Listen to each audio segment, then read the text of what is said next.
microphone from the green light to the speed trap. Chris Switzer and Ray Garino calls them as they sees them, and you better believe them. Here! Relevant news, biased opinions, and outright bullshit regarding every aspect of automotive culture. Gasp at mechanical trickery never before revealed over FCC-regulated airwaves. Thrill to the explosive tension as Chris and Ray cuss each other down the track and barrel roll across the finish line, laughing at certain disaster as they shake hands with the devil.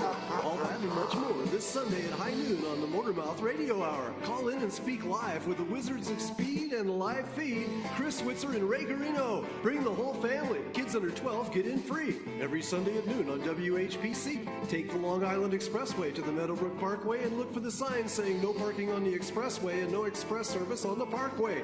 Go right on Highway 24 to Garden City. $2 all-day parking includes pit pass. Sunday!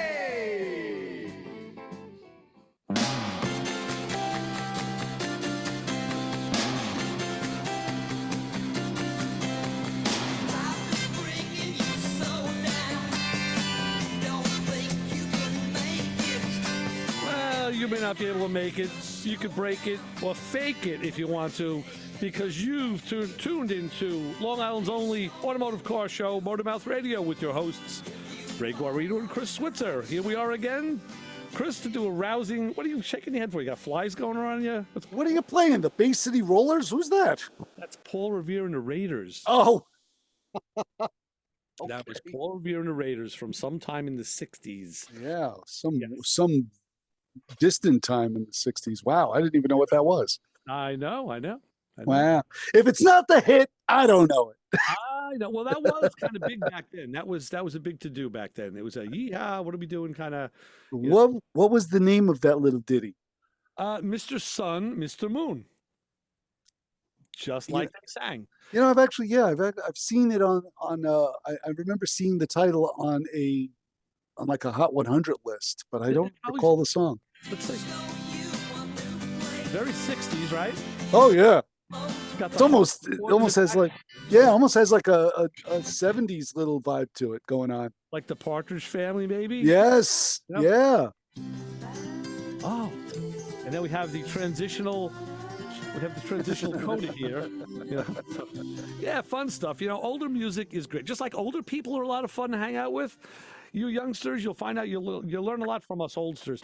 Old music is kind of cool too, because you see stuff kind of that came and went, and things that you say, wow, when did they ever think of doing that? You know, there's a lot to be said for that. I'm a big fan. You know that's one of my hobbies, big passions in life. So yes, anyway. collecting music, collecting audio. Yeah, and then playing it. So was the week fruitful for you automotively this past week? Or was it another dud? Well, let's put it this way. Just yesterday, I was vacuuming out one of my cars. Yeah. And I ran into a mouse nest. Oh, really? Did it hurt? Well, I had to laugh because it wasn't the car you would think it would be. It wasn't the Chrysler. Yeah. Although I think there was a lot of things living in the Chrysler at some point of its life. I told you when I first bought the car, it had acorns everywhere. Oh, yeah. They were literally, it was like a cartoon when I first started it up. Acorns went flying out of the tailpipe, right, all over the driveway. It was comical. And I'm sure there's still some baked in a muffler or two. No, actually, no, there won't be, because I put duals on it. So no, I stand corrected. There are no acorns left in the exhaust system. But anyway, I digress. Just yesterday, I was vacuuming out the tracker, and I noticed this barnyard smell in the back of the car. I'm like, yeah. Well, mind you, I took it one step further.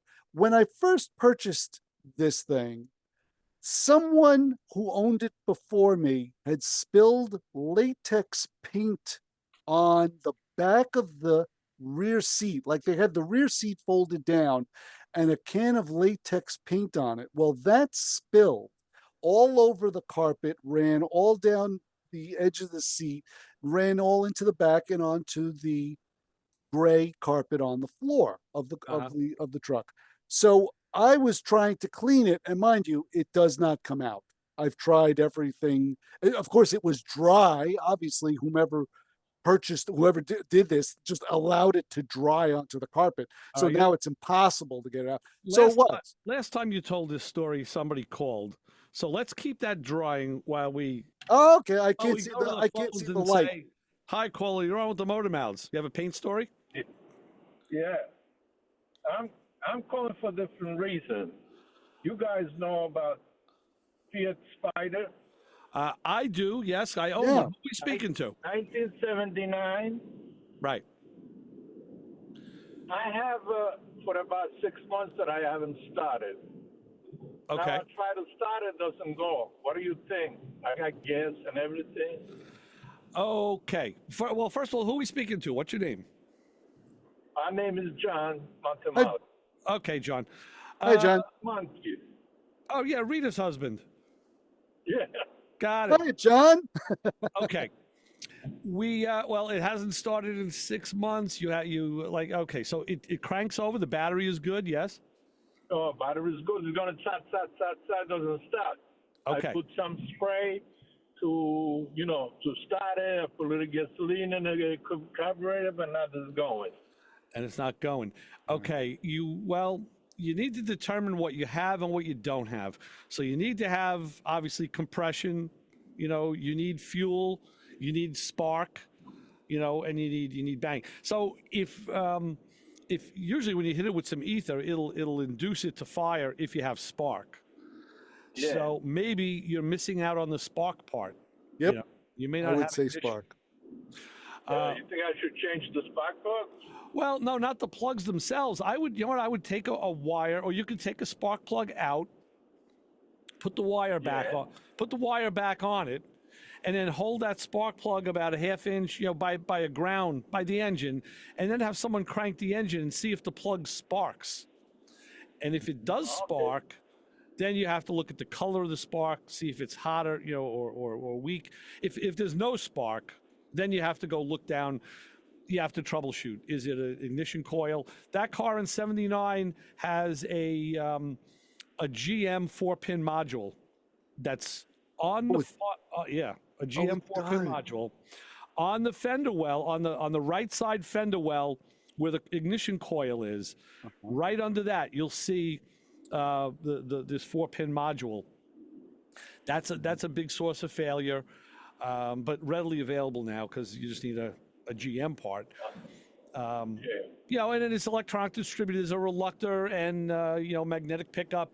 I had problems with mine years ago. I changed it, but you have to go step by step. Is what you need to do. Yeah.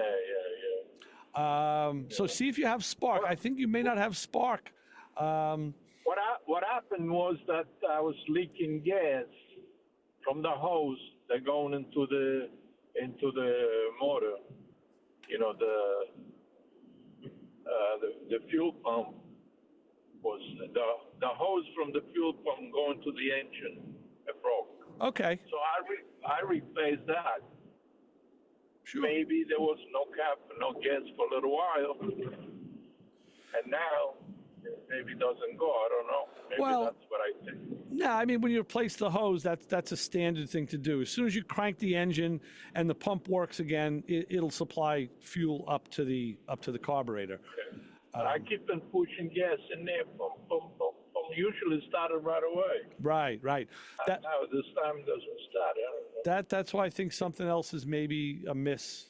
Or you could have poured too much gas into the carburetor, and now the chambers are flooded. Whereupon, like what Ray says, you will have to pull not just one plug, pull them all, let it all air out, and then and while you're checking for spark, would probably be a good idea to do that as well. Yeah, check the spark, see whether it's going. That's what I think. I think it's a spark, probably a spark issue, John. Yeah, if you have any more questions, feel free to call, and we'll be happy to help you. All right, thank you very much. Have a good show. Okay, John, thanks. All right, bye-bye. Be safe. Thanks for the call, John. That's awesome. Rita Monte's husband, Rita from Parfumo d'Italiano. Yes, and I remember Rita talking about that Fiat. That's true. Exactly. Yes.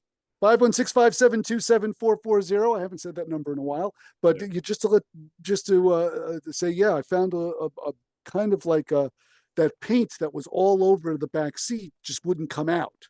Yeah. So I tried everything, and I even took the back carpet out, the cargo carpet, took that out and stuck it in water. Just let the paint soften up on the carpet, Yeah. obviously during the summer, and it still wouldn't come out. I scrubbed it with everything, even a wire brush, Right. wouldn't all come out. So I bucked up and called a guy who had one in the middle of New York State that had the right seat pattern. And I just asked him, I said, look, want to sell the back portion of your rear seat? Oh. And he said, yeah. He says, Ah. and I said, while you're at it, throw the cargo carpet in there. And he went, yeah, sure. So he did. And I got them delivered yesterday, and I couldn't wait to swap them out Yeah. Yeah. because it just looked awful. It just, with Okay. paint spillage everywhere, it just looked awful. So I swapped out, as I was swapping out the rear seat back and the cargo carpet, I was vacuuming it all out, getting all the crud out of there, and I noticed the smell, and I'm like, "What is that barnyard smell?" Ah. So sure enough, there's a little access panel on the driver's side. You open it up, and that's where the jack is, and the jack stand, all that stuff. And I saw this little puff of something in the corner there, and I went, "That's it." So Yeah. It's went either and a got, ham sandwich from '78 or a mouse. yeah. I went and got the long nose pliers and a paper bag, and I just started feeding stuff. I didn't want to touch this. Yeah. Yeah. Yeah. Yeah. So I Yeah. started grabbing. Then I had to actually pop the speaker out because there was a Right. speaker there. I had to pop that out to get the rest of it and to vacuum it all out Yeah. and move on with my day. But it was just like I'm in the back going, why didn't I ever smell this before? Right. Right. Where did this come from? Was this from the old owner? I mean, because I'm Uh, thinking to myself, cars in the garage. I don't, the way that nest was, it was a big nest. I'm thinking there'd be a lot of mice running in and out. You well, can't miss that. you are in the Mouseketeer state, so it's very Well, possible. yeah, well, that's true. That's true. I always say every day up here, I fight nature. I fight nature every single day in this Well, house. while you were fighting nature and the mouse population, we were doing some real car work down here on Long Island. Let me tell you. Tell us, Oh, tell me, you'll be legitimize this program for once. you'll be happy to know that Yeah. Kilowatt Kevin got his car over on Mike's behest over to Celebrity Chase Collision yesterday morning, and Yes. Steve, one of our regular listeners, spent a good part of the day aligning that front end for him, getting all the panels as close as they could possibly be. Hey, that's awesome. Right, and you know that with a car that age, where parts may have been changed and all sorts of, you're probably never going to get it No, like Chip Foose perfect. It ain't gonna no. happen. In fact, when Foose does that, it's like hundreds of hours of Oh yeah. metal work. But Believe me, if Kevin came up to my Chrysler and he could be pointing around it all day long at all the mismatched panels on my car, I believe me, right, I've tried and I've ruined the paint in some corners yeah. trying. Well, So so I this get it. this is much better. Steve did a great job. Kevin's very Right. happy, and Nicole is looking good. And when I'll post this stuff up on social media, I'd of love to course, see it. on Facebook and X, it's Motormouth Radio. On Instagram, it's real_Motormouth Radio, Mhm. and we'll also be on Motormouth Video if you go on YouTube. But you have to go to real_Motormouth Video to find that channel on YouTube, and you'll see the pictures. I'll put some shots up of Kevin's car. It looks great. Looks I really would good. love to see it. I'm looking forward to it because yeah, Yeah. it's and it it's I guess you could say I'm a jerk about it. Well, yeah, we talked about that yesterday, and yeah, we did. I'm glad. And I I'm did. glad. And someone said, "Yeah, bring Chris down here. Let's take a look at his garbage. Let's I see." know, and I'll be the first one. Go ahead. I've aligned what I could. I've Yeah, aligned what I could. sure. And to me, when you're aligning, like let's say a hood to the fenders and the bumper, sometimes that's the easiest because all there are just two what would you say, threaded, rubber topped bolts The that stoppers, yeah. yeah, you move up and down and to align the hood to the fenders. Easiest job. I can't tell you how many times I've had to put like some sort of liquid wrench or some sort of anti-seize, just whatever. I mean, some liquid penetrant, I should say, just to loosen them because they've never been moved. No, no, they don't. You have to pop the rubber top off it, grab it with a pair of vice grips, and start Yes, exactly. wiggling the heck out of it because no one ever took it upon themselves to actually use these things. So Right. I've done that. I've aligned those things perfectly on my car, but I got a door up against the fender on the driver's side that makes me crazy. Yeah. Because it's not aligned right, and for some reason I just can't do it. I've actually had that door in my hand and still couldn't align it right. So I tip my hat to Steve for actually doing it without marring the paint. I would hope he's professional enough to do that. But yeah, I mean, I've tried. I've gotten most of the panels right, but not all of them. So when you see a car like that, it now looks like one piece. That's what you mentioned, Chip Foose. That's what I loved about Chip Foose. When you see his work, everything car looks like one block of metal. It doesn't look like an assemblage of parts just thrown together. Well, I'm saying you want to avoid that at all possible. And I would just look at pictures of some of the cars, and that's the first thing I would do. I'd go, that's out of alignment. That's out of alignment. That's out of alignment. One of the fellows we have up here, Caesar, I went to his shop with Rick and with Cliff, and he's got a couple cars that he had built for himself that are Kindig cars, and it's the first time I saw one in person in front of me. And when you look at that, the statements you just made all come to fruition in metal, and you literally can't say anything. You don't know. I didn't know what to say, but when I lipped some drool, I was like, this is beautiful. This car is art. It really is a piece of art. And that's what he said. Well, yeah. Well, that's why when you get bills of, install right front fender and this, install, uninstall, RNI, like 50 times, metalwork, massage bondo. It was like, 800 hours, whatever, in a week, and like send me $3,000, and then we'll go on to the next one, and then we'll look at, every piece gets done like that. So yeah, very, very nice. But then we went back, Kevin came over and met me at the other shop. I was over there working on the 442. Oh, okay. I was going to put the gas tank back in. And I tell you something, Chris, gas tanks and me, I don't know, they never go back in the way they came out. They're always harder to go back in, even if it's the original one. Sounds like a personal problem. I know. So we fought with that a little bit. But the other thing was, while I was need more cream. That's what you need more salve. I was waiting for the guy to deliver a roll of hose, so I could, put Hey. hose on. So I said, okay, let me do something else. I That'll had, keep you smiling. Yeah. motor mounts and a transmission mount to do, and the motor mounts aren't getting done till the headers come off. So neither are we. So I said, no. Motor mounts aren't getting done either. No, I said, let me do the transmission mount. Right? How hard is that? Right. So jack up the tranny, screw jack, get the mount out. And I had the wherewithal to take the bolts that go through the cross member into the mount and made sure they threaded into the new mount. Good idea. Because I had the problem with my car, my Pontiac, when I was restoring it. I bought new motor mounts. I've told this story. And I went to install them on the car. And I had the factory bolts. Mm-hmm. And those are the bolts that have that pointed end on them that leads into the nut. Right. It's not a flat end. It's got a pointed end, so it does thread in. I couldn't get this thing to start. I couldn't get it to start at all. I tried on the other. No, why? Because one of the motor mounts, the nut was metric. And the other motor mount, the nut was the wrong thing. Put them in the box, took them back and said, give me my money back. And Kevin and I happened to be out at a guy's place. We were buying some parts from him. And I saw an engine on the stand. And I said, hey, what are you doing? Well, that's the engine. I'm going to rebuild it for my car.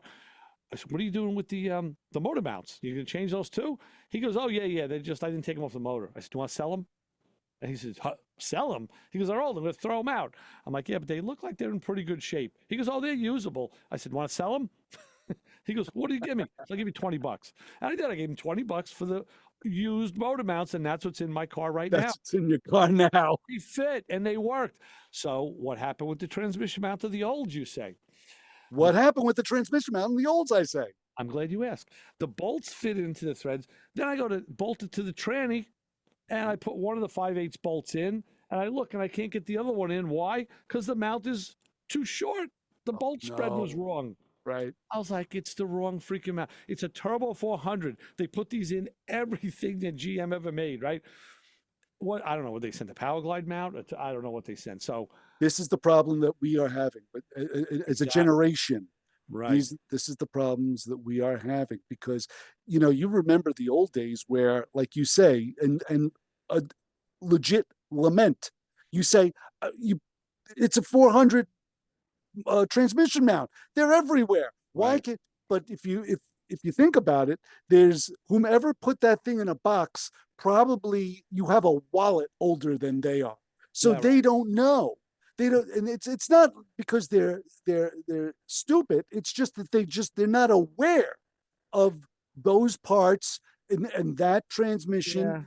Yeah. If they're There's more. just not No, aware of it. but there's more. There's more because I happen to know the guy that this stuff got ordered through. And he's a good guy. He's an old guy, an older guy at the warehouse. Hmm.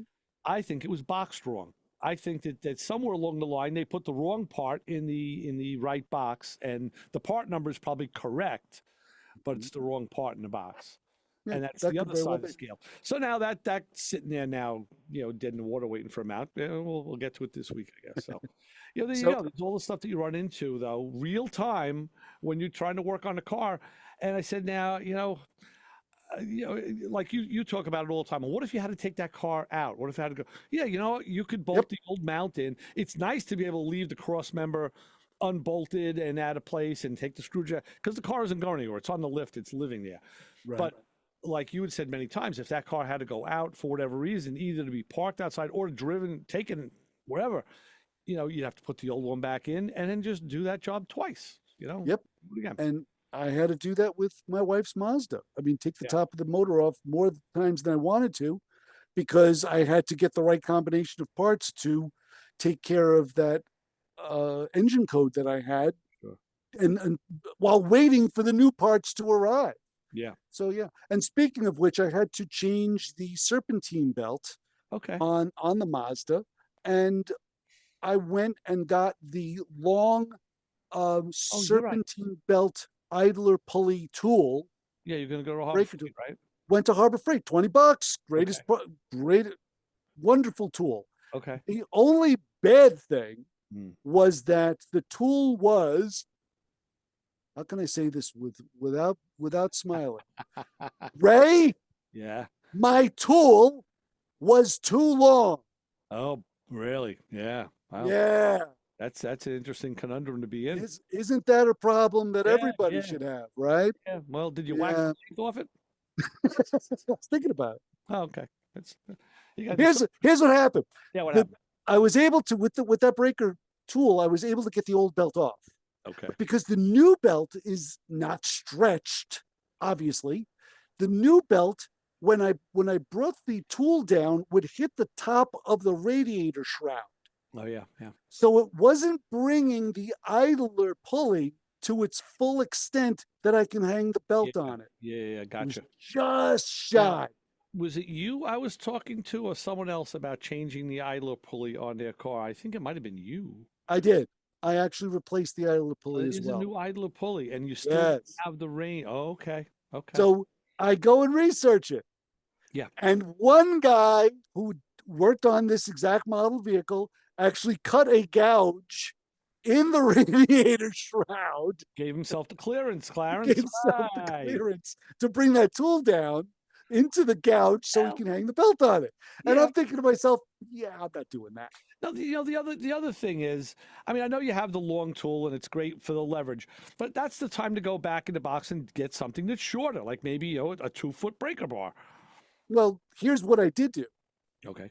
I have a socket sized regular, what would you call it? It's just got the box itself that you could put the 3/8 box that you could put a socket on it. It's a But breaker, it's what? a breaker bar. It's like a breaker bar, but it's very small. It's like, a foot long. Yeah, they come different lengths. Sure. Yeah. So I have, I guess you could say, the smallest one. Yeah, So yeah. what I did was, because I had no leverage, I clamped on a pair of vice grips to it. So now I Okay. got it about 2 feet long. All right. Well, you could use a piece of pipe, Yeah, that's true. I didn't have anything like that in front of me. So what I did was I used the vice grips, clamped it on there, fit that into the idler pulley notch, and then I was able to swing that down Mhm. past under the radiator shroud Okay. And that gave me the clearance Good. to hang the Yeah, belt you on. went to a shorter tool. Yeah, that's what you got to do, and that's why mechanics have arsenals of tools. You know, speaking of that, we kind of finished up yesterday. We were sitting there in the shop, and a pickup truck pulls in, and Kevin says, "Up, guy probably wants something. Sorry, buddy, we're closed. Meanwhile, all the bay doors are open. And the guy comes in with speaking of this thick Southern accent, not as thick as somebody else we know, but thick. And he was a mobile tool guy, and he had his Oh, pickup truck filled with tools. oh, And he says, "Man, I want to sell you some tools." I was like, "Listen, dude," I said, "I got more tools. I'm gonna sell you some tools in a minute." right. He said, "Oh, I just want to talk to you for a minute." And it was funny because I just spoke to Brian maybe an hour earlier. I said, "Well, I was just talking to my mobile tool guy on the phone, even though he's not, mobile here." I said, "But, so I'm Right. just trying to like see what this guy is doing."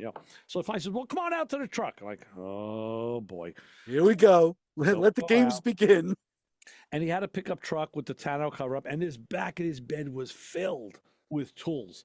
And Kevin's like, "Oh my God, what kind of springs do you have in this truck?" Yeah. I mean, it's not hunkered down. Well, I'll tell you, this guy was shucking and jiving, telling me he's got. And I walked up to the back and I just did an overview glance, and in 2 seconds, my mind knew, okay, he's like a second, third, fourth level tool dealer. Like some of the guys I see online sell really good stuff. They'll be selling Vim, and they're selling Milwaukee, and they're selling some of the other really good brands that are out Right. there. This guy it was kind of like the Harbor Freight version, you know, and I'm sure he had great prices. We didn't get that far because then I said to him, I said, "Listen," Gee, you didn't. I said, "I really got everything I need right now," which Right. of course I don't. Nobody ever does. I When said, did "But the insults begin? he was a pro. I Oh, was I would ask him a question about something, and he would just keep talking about something else. Like he was trying to sell, sell, sell, sell, sell. right. Finally, after about 5 minutes of this, and Kevin wasn't having any of it either, I said, "All right, you know what? I'm done." I said, "You know what? Why don't you go to the other shop? We have another shop. Why don't you go down to that one and see if those are all body guys down there. They have like," he goes, "Well, you need a lockout toolkit?" I said, "No, I don't, because the body guys have it and I use theirs." Like I was deflecting. I was like Wonder Woman. Bullets were flying, man. Every time, everything he threw at me, I was deflecting. But I sent them down. I give him I'm credit. just picturing you in the Wonder Woman suit. It's not. It's not pretty. Yeah, I tell you, I give him credit for trying. And Kevin and I were talking. It's a tough business going shop to shop to Oh hawk my tools, gosh. but it's Yes. even tougher when you go into shops where guys use top line tools, and he's selling kind of the third line tools. It's like, Right. yeah, if I needed something, like the reason you would go to Harbor Freight for something that that you're not gonna use all the time. You usually say to yourself, "Hey, look, if it breaks or I lose it, who cares?" You know, Here's big deal. That's right. kind of the mentality you have have from buying the stuff that he had on his truck. It's like, Hmm. yeah, if it breaks or I lose it, all right, I need it once, and that's okay. Yeah. So Exactly. Totally understand. I he's have from absolutely Georgia. no pride in half of the tools I own. I No said to him, I pride. said, I'm thinking of a relocation down in North Carolina. Yeah, I'm from Georgia. It's like, hey, I know somebody from Georgia. I said, you guys are tough. I said, I still ain't buying any of your crappy tools though. Got any moonshine on that truck? Got any He, cigarettes? he did. Got any ammo? He did not have any moonshine ammo or anything else on it. No. So I couldn't spend any money with them. But No. what I can spend with you is the bottom of the hour break that we have every week.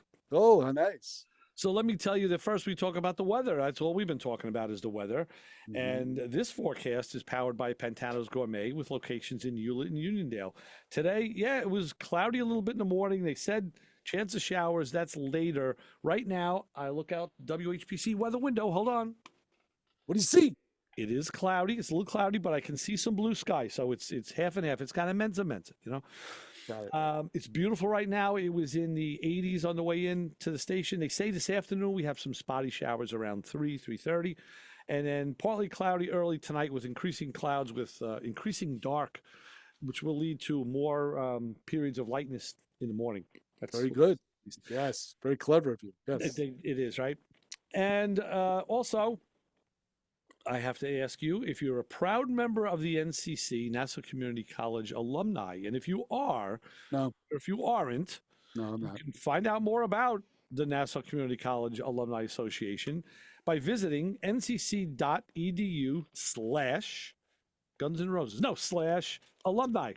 So, sorry. Well, I am an alumni of the radio station. I guess you could say that. Yes, and you an are. avid teacher of radio throughout the years You at the taught station. me. So now, when everybody, when you want to know what happened to me, there he is, right there. Go find him. All right, there you go. Hell yeah! I'm glad you brought that up, Chris. Thank you. Yes, you are. I am your radio father. Yes, that's very true. That's very true.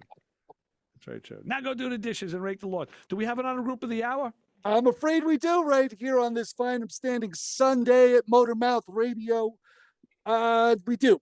And in this week, obviously, we honor all kinds of groups of people automotively. And this week, those who pride themselves on knowing how to squeeze into a parallel parking spot. Yeah. With everyone pulling in and out of parking spots at mega malls and shopping centers, you have no fear of parking bumper to bumper, right in the street. That's where the real talent lies. Do you thumb your nose at late model parking gizmos like confounded parking cameras or annoying warning beepers? Can you still assume the position with your hand on the passenger seat and your body somewhere twisted so to look out the rear window to gauge the distance to the car behind you without letting out a grunt noise or suffering a sharp pain in the back?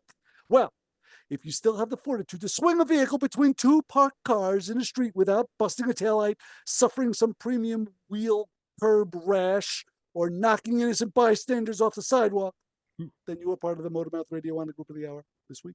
That's a good one. That's a good one. And I tell you what, when we come back, I'm gonna tell you a little story about how I think I may be becoming a convert and going over to maybe the dark side a little bit. I'm going to tell you about that when we come back. So we have to gather around the campfire, put the guitar aside, no more singing Kumbaya. Well, you can sing until we come back, and then we're gonna do that. Yeah, but yeah, nice. and it has to deal with new vehicle choices. So yeah, you kind of know what my vehicle choices are, but I'm going to tell you, I'm kind of going the other way right now, and I'm going to tell you about it when we come back. I got to admit, out of all of the things that you and I disagree on, and there are. Yeah, it's surprising that we get along so well. Amazingly, yes. My mind is boggled. Yeah. Because your dark side is my what would you say? My more intelligent light side. All right. Well, if you want to. So I'm very interested in what you have to tell me. All right, so that's it. So stay tuned so you can find out where my dark side is going. I will. Motormouth Radio on this fine station. Right now, we're going to hear a song that's actually a Quentin Tarantino edit, which is kind of cool. I thought that was really pretty neat because I'm a big fan of his. And we'll be back with more Motormouth Radio. Chris Switzer, Ray Guarino, 90.3 WHPC. Let's hit it, Quentin.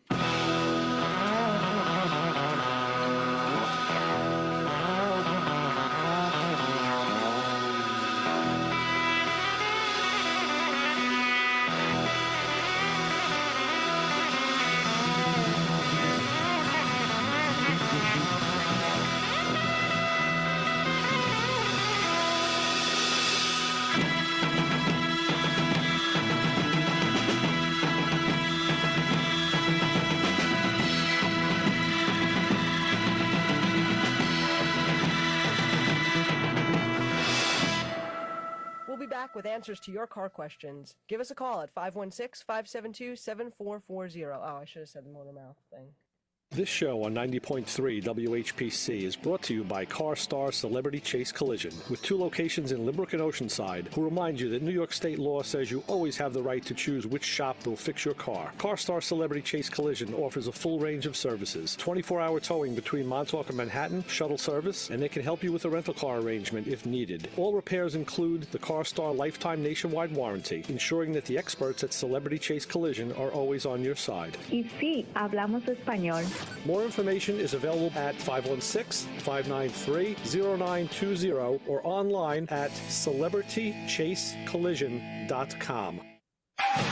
You're listening to the Motor Mouths. What are we talking about? This is a car show. Finally, I got through after 2.5 weeks. Thanks a lot, guys. You're the best, man.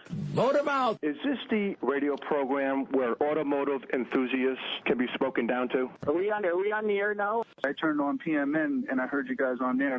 Motor Mouth. You guys are really getting around, man. I don't know. Yeah, it's great. You guys handle it pretty well, too. I just was listening through the computer. On the download, the motormouthradio.com website. I did get to see the GTO. Motor Mouth. You know, I didn't know if it really existed or not, if it was a figment of Ray's imagination. No problem. Great show, guys. I've been listening to you guys for many years. Love your show, and this is about the 5th time I've actually got the nerve up to call. Our trained staff of 2 will help. Well, you guys are the tech experts, not me. Is it the jerk who, like all the other jerks who listen to this show? You guys are so easy to play along. Quite frankly, there are better things to do with your time. This was wonderful. I think it's the second time I've ever been on a radio, and I'm liking it. Yeah, I want to know what the is wrong with my car. You guys are hilarious. Yeah, I feel like I need to talk to an attorney and a policeman when I talk to you guys. Motor Mouth. I listen to Car Talk as well.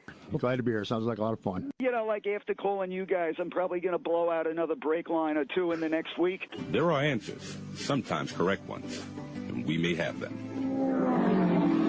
Motormouth Radio, 90.3 FM, WHPC. Motor Mouth. Hey, you, get over here. Every Sunday, 12 to 1, you are going to tune in to hear the Motor Mouths, my friends Ray Guarino and Chris Switzer. 90.3 FM, WHPC. You might learn something.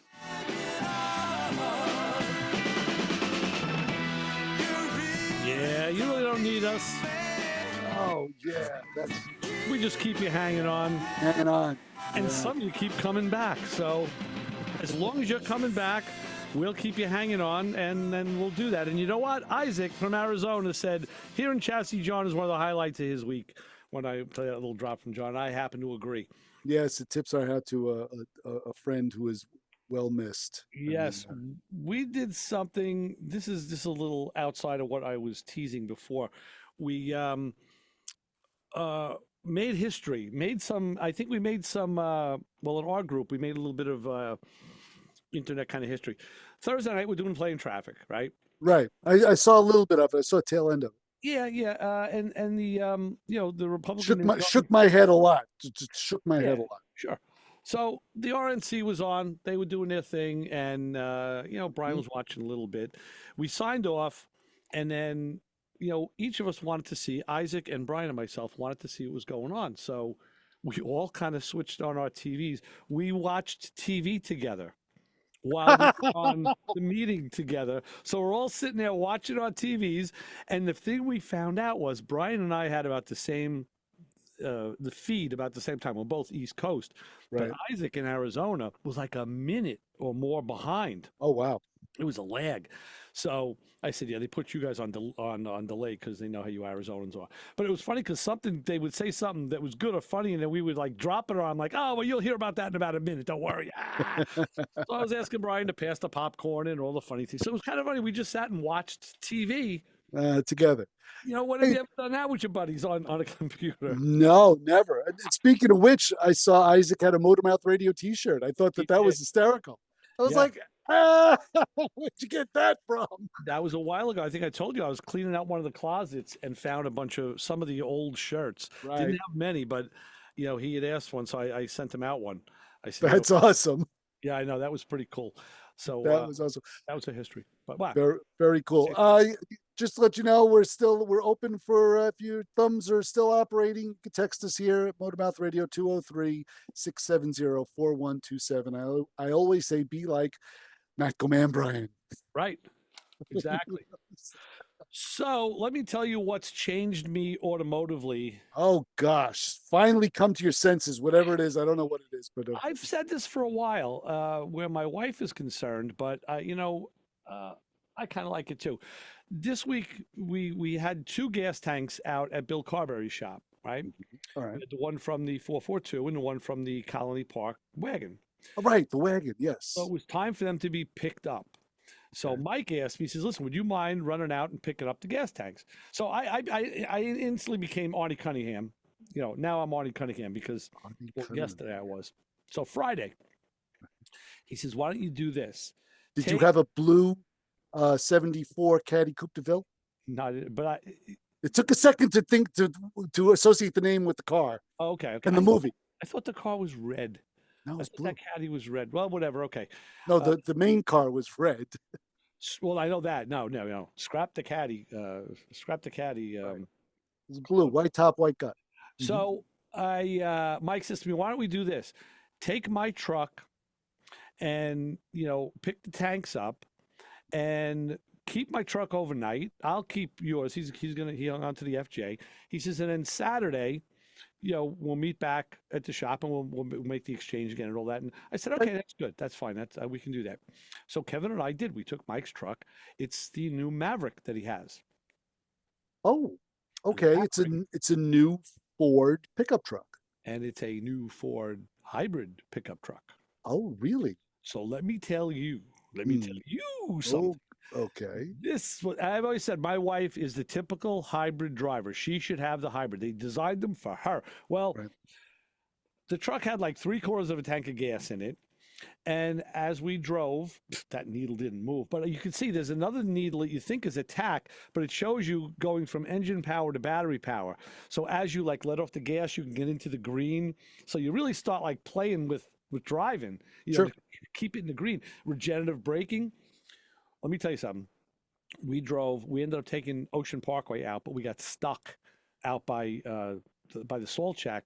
The troopers had the roads shut down. We literally had to get off the road, come all the way back to the Wantor Parkway. Oh, boy. Take Sunrise Highway all the way out to Islip. I mean, it was that must total have been a joy. And then we were in traffic, sitting there doing nothing, and we had the AC on. Still, we made that whole trip, came back, made another stop in Massapequa. That night, I took my wife out for a quick little drive just to show her what was going on. And it's funny. I said, we get in the truck. I said, all right, here you go. I said, I'm going to I'll start it. It has a key. You put the key in the ignition and you turn it to start. Right. And then you get a display that says, okay, ready to drive. So she's like, what? What happened? Are we ready? I'm like, what? She goes, I didn't hear anything. I said, yeah. Won't. I put it in drive and we took off.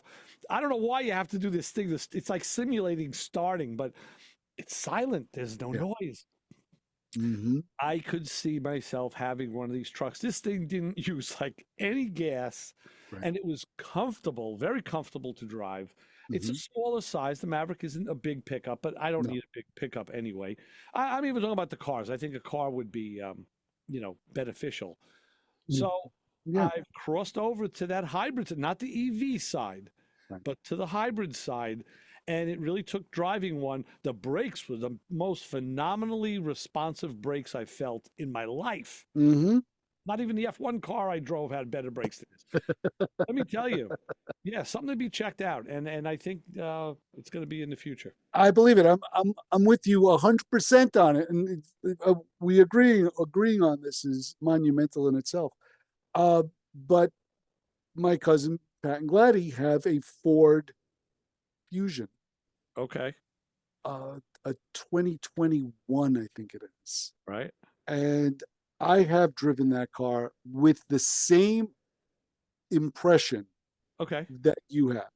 It drove really well. It was fairly quick. It was surprisingly quick for what it is. And yeah, it was comfortable. The brakes were great. Watching the gauge as well, keeping it in the green. It was an event. And yes, I can agree with you too. I have a wife that probably does the same sort of commuting and driving as yours. Everything around here is 10 or 15 minutes away.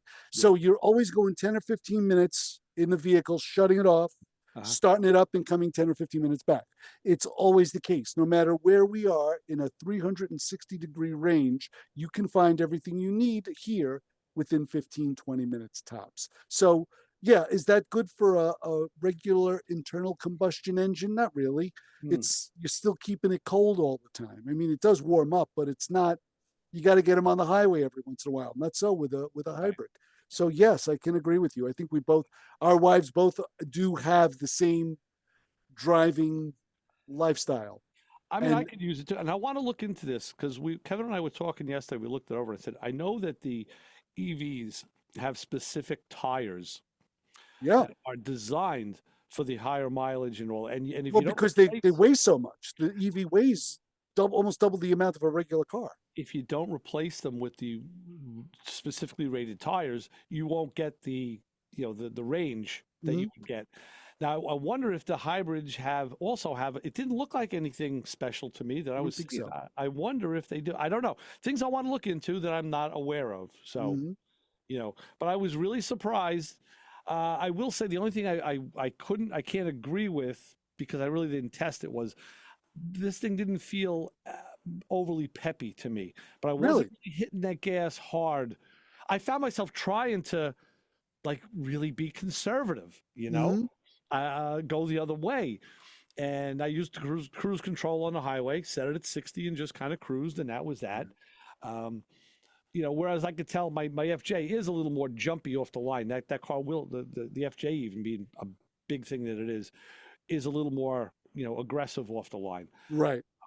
But other than that, I don't think I'd be. So even if I had to trade off the short entrance merge from Wanto Avenue onto the Southern State Parkway, you got to be able to hit 60 in like 3 seconds. Even if I had to trade that off, I know where you are. For the other positives, I think it would be a worthwhile trade off. I really do. So no, I agree with you. I think the thing that probably I would question is if you do eventually venture off the island, where you go and live someplace like you want more remote. I'm not sure how a car like that or a truck like that will. I'm hoping that you're going to get like over 40 miles to a gallon and nothing will change. I saw on the display there was a 38.5 mile per gallon number up there. That's probably Mike's average. Mm-hmm. And I think I can outmile Mike. I think I do, because I know his driving style, and and I said to him, because when I returned it to him, I came into the office yesterday morning, and I said, I had the keys. I said, all right, Arnie Cunningham reporting for duty, and Kevin like, what? I'm like, yeah, I got the boss's caddy outside with the parts in it. Like that's what I said. That's where that came in. Yeah, exactly. And you had me there for a second. I'm like, Arnie Cunningham. Yeah. At first, I was thinking Richie Cunningham. I'm like, no. Arnie Cunningham. Christine. Yeah. Yes. Right. He was a parts runner for Darnell's. You got Darnell's caddy. I don't know nothing about it. All of a sudden, he turned into a little milk toast. Meanwhile, he's a tough guy. So let's go back to the phones here. Let's hit the button. Let's say hi. Caller, you're on with the Motor Mouths. Ray, Chris, hey, it's Glenn. What's up, Glenn? How are you? Hey, Glenn. I thought maybe you were thinking of an EV conversion on something. No, thank you. No. You'd have an extra gas motor laying around. Well, maybe in the Fiat, that'd be a cool conversion. It's a small car. You wouldn't need a big battery. Yeah.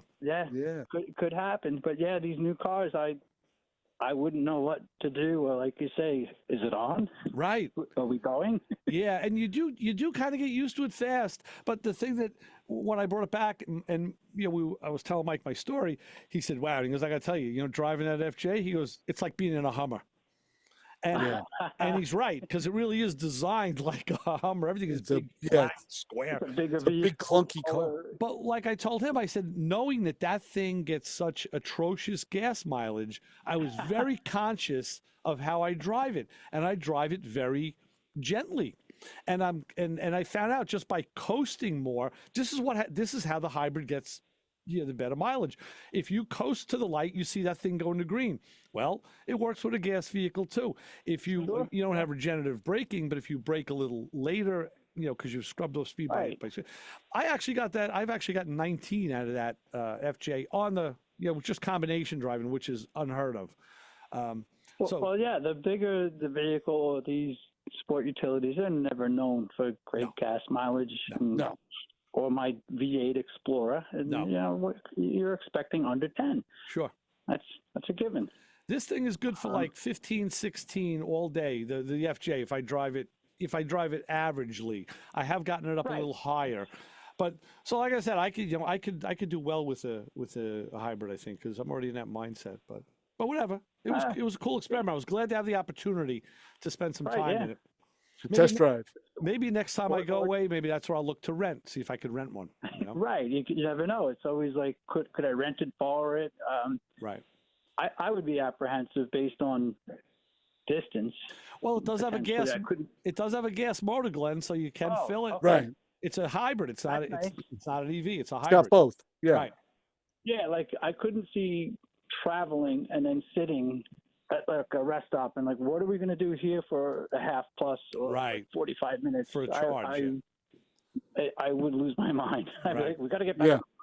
Exactly. Yeah. No, Glenn, no, that's my lament as well. Is I know.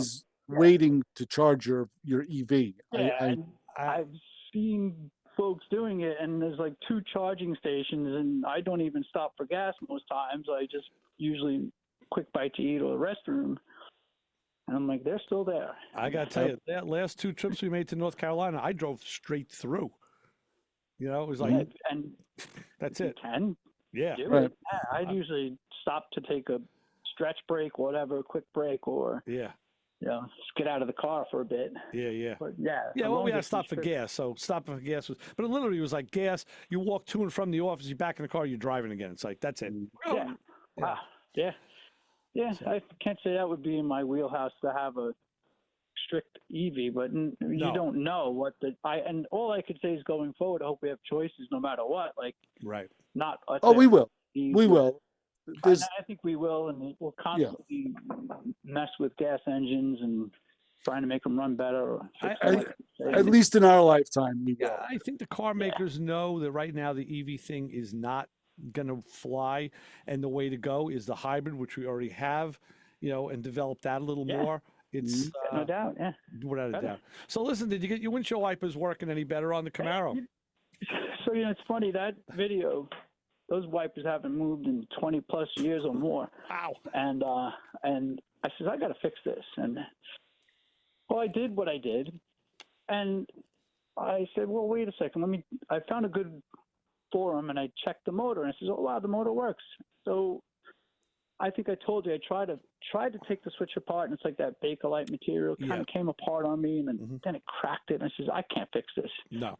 So I ordered another one, got it through Summit.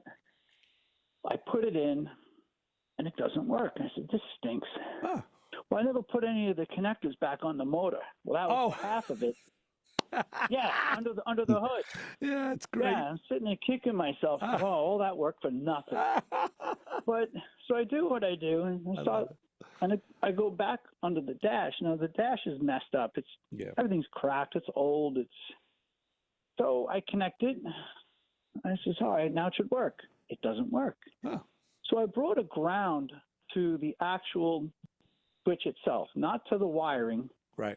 I said, I don't think it needs to be grounded, but maybe. To the body of the switch? Yes. Okay. That's what I wanted to ask you. I said, I don't know what was there. Can't recall. And underneath the dash looks pretty bad. Don't look under there. It's just that point. So anyway, and sure enough, it worked. And that was that video I took. I says, whoa, I can't believe I got windshield wipers. Let's drive in the rain. But, well, fast forward, they're not working yet because I have to fix that whole portion. It's all cut up and broken. Yeah. And the attachment points, all they're gone. Right. So I either got to lay on my back and get under there and fix it right or maybe modify it somehow. But when I brought the ground to the body of the switch is when it worked. And the reason that works is because your switch mounts into a metal dash, and that's when the ground is made. Right. And I was wondering, I wonder if that was the case. So I was gonna take it all apart, and I said, you're getting into more than you need to do right now. Yeah. I don't want to do that because here and there, well, although it's been hot, I do like to drive the car. And, right. And then I said, well, let's wait on this. Yeah. So I know it works, so I'll get to it another day. Yeah. And I easily can then ground it. And right. Wow. I says, well, but anyway, and then cleaning up all my stuff, I found another wiper motor. I says, well, that's good to keep. Oh, good. Although my wife wants me to throw all this stuff out. And I said, no, we don't throw Oh. out. I know. No, don't throw them out. Especially for a car you currently have. Yeah. Yeah. So, and I said, I have that wiper motor. And I said, I don't know where it came from. What, was it broken? Was it not? Who knows? Well, but give it a test. Eventually, bench test. Put it on a bench. Right. Grab your little battery, connect it, make your own little wire connectors. And sure. Anyway, it's all stuff to fix. But I was pretty impressed. I said, I finally got one thing off my list. I said, not like that. I don't have a direction wherever that car is going. It's just going where it goes. Yeah, you're Whatever following I'm gonna it. fix or replace. You're following it through its life. Yeah, and I'm not going to. It's not perfect. Like you were talking about aligned panels. I'm in that non-aligned club. And it's kind of funny because both of your guys' cars are red, and the red is what attracts people looking at it. So you can look past other things because it doesn't have to be perfect. Yeah, your car looks great now with the new wheels. Glenn. Yeah, the wheels make it. Phenomenal. But you can put your fingers through some of the body panels. The gaps are so big. And who cares? Just drive it. And I would rather go look at drivers all day long than in show cars, because the drivers are the ones that are built and maintained by the owners. They're not the there's a story there. You were talking about like a King did style build. I think I would be in awe of a true, like like you say, it's artwork. I don't think that would be the car for me. I would almost be like, well, what happens if I dent it or it gets messed up? I think I would be really. I'd say, no, take that back. I'll take the beater over there. This car is a Camaro. So, you know what, Glenn? He's supposed to have an open house. It was supposed to be this summer. I thought it was supposed to happen already, and it hasn't, because I would have heard about it. But when it does, I'll let you know what the date is. And it's right up here. It's just right in like New Hyde Park. Not far. Take a drive up and check it out. It's got some nice cars, real nice stuff. Well, it's always good seeing some cool stuff. I've been trying to follow what you're doing, or that night we went out. That was pretty cool, too. Right. Yeah. There's so much, great cars out there, great drivers. There are. Stuff that folks put together, these guys and ladies too, good builders, and absolutely good to see. So, I just want to say what's up, and I'm going to keep on doing my thing and enjoy the day, and we'll talk soon. Okay, Glenn, talk to you soon, brother. Thanks. Always a pleasure, Glenn. All right, so be long. safe. All right. So Joe the Undertaker just texted us at 203-670-4127. He was throwing his spin on the hybrids and the electric cars. He says he just heard tire and brake particles create more pollution than internal combustion engines. He said also a guy he knew tried to get a replacement battery for his hybrid. There weren't any in the country and had to get shipped from, looks like, he said the shipping from another country, he didn't say where, would cost more than the new car. Yeah, that's something that you got to be afraid of. And he's right. Every day when you hit those brakes, there is more brake particulate. And I saw it when we went to Indiana. My buddy Chris and Mike and I went to Indiana to pick up his wagon project. Mm-hmm. We pulled into this truck stop, and I walked out, and my job was to clean the windshield on the truck. And a breeze came by, and what did I see? But this black cloud just came across, and it was rubber off the tires. Oh, wow. These trucks that was out on the road. That goes up in the air. People breathe it. It's real. Sure.